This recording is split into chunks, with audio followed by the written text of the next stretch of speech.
আজি শুনানি মানে সিদ্ধাৰ্থৰ যেহেতু ডিসচাৰ্জ ফাইল কৰিছিলে যোৱাবাৰ আৰু তাৰ অবজেক্টখিনি কিন্তু শুনানি অহাবাৰহে হ'ব। আকৌ সিদ্ধাৰ্থ শেখৰজ্যোতি গোস্বামীয়ে আজি পুনৰবাৰ ডিসচাৰ্জ পিটিশ্যন দিছে, গতিকে সেইখিনিও 16 তাৰিখে অহা ডেট আছে, তাত হ'ব।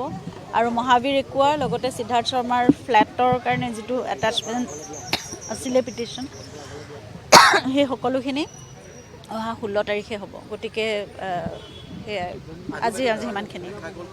ডকুমেণ্টৰ কাৰণে প্ৰায় 1-1.5 ঘণ্টাৰ শুনানি হ'ল। এইদৰে হ'লেতো নহ'ব, তাৰ কাৰণে আপোনালোকে সোনকালে এখন স্পেচিয়েল কোৰ্ট লাগে, নহয়তো বহুত দিন লাগিব। আমি সেই কথাটোৱে কৈ আছোঁ। আৰু শ্যামকানু মহন্তৰ বিশেষকৈ লয়াৰে ডকুমেণ্টৰ কথা কৈ পেলাই বহুতখিনি খেলি মেলি কৰি আছে আৰু তেওঁ মানে অলপ কনফিউজ যেন লাগিছে। গতিকে সেই কথাবোৰ চাওঁ অহা 16 তাৰিখে আকৌ কি হয়।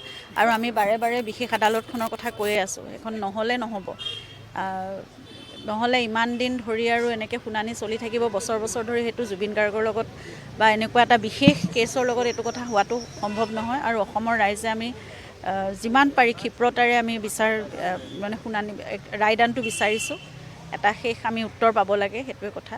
আৰু দোষী মানে অলৰেডি সাব্যস্ত হৈছে, গতিকে দোষীয়ে শাস্তি পাব লাগে, সেইখিনিয়ে কথা। এতিয়া যিমান পাৰি সোনকালে ক্ষিপ্ৰতাৰে হওক কথাবোৰ আদালতত।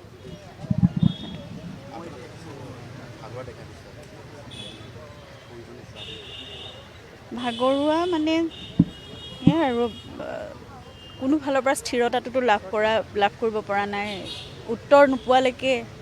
আৰু শূন্যতাটো যিটো আছে সেইটোতো সদায় থাকিব ন জীৱনভৰ। গতিকে চলি আছে জীৱন তেনেকৈ। যিহেতু আপুনি ভিডিঅ' কনফাৰেন্স যোগে আজি সিদ্ধাৰ্থ শৰ্মা শ্যামকানু মহন্তক দেখিছে, কেনেকুৱা তেওঁলোকৰ অলপ অনুশোচনা? সেইটো সদায় কৈ আছোঁ, অনুশোচনা কোনো ধৰণৰ নাই, অমৃতপ্ৰভাকো দেখিছোঁ, কোনো ধৰণৰ অনুশোচনা নাই। সকলো খুব নৰ্মেলি আছে তেওঁলোক। মই সেইকাৰণে নাজানো তেওঁলোকৰ মনত কি আশ্বাস আছে নে কি ভাবি আছে তেওঁলোকে, কিন্তু কটকটীয়া বিচাৰ হ'বই লাগিব আৰু ন্যায় প্ৰতিষ্ঠা খুব ভালদৰে হ'ব লাগিব, শাস্তি পাবই লাগিব।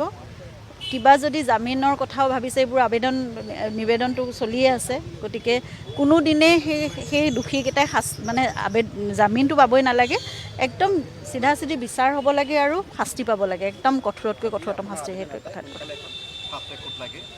সেইখিনি মই সদায় কৈ আহিছোঁ, মই সদায় সেই কথাটো আমি সকলোৱে বিচাৰিছোঁ, অকল আমাৰ পৰিয়াল বুলি নহয়। মই ভাবোঁ আপোনালোকে দিয়ক, আপোনালোক সকলোৱে বিচাৰিছে, অসমৰ ৰাইজে বিচাৰিছে, খুব ক্ষিপ্ৰতাৰে এই বিচাৰ কাৰ্য সম্পন্ন হওক আৰু একদম কটকটীয়াকৈ হওক। দেখিছিলোঁ, নাই একো উত্তৰ অহা নাই এতিয়ালৈকে।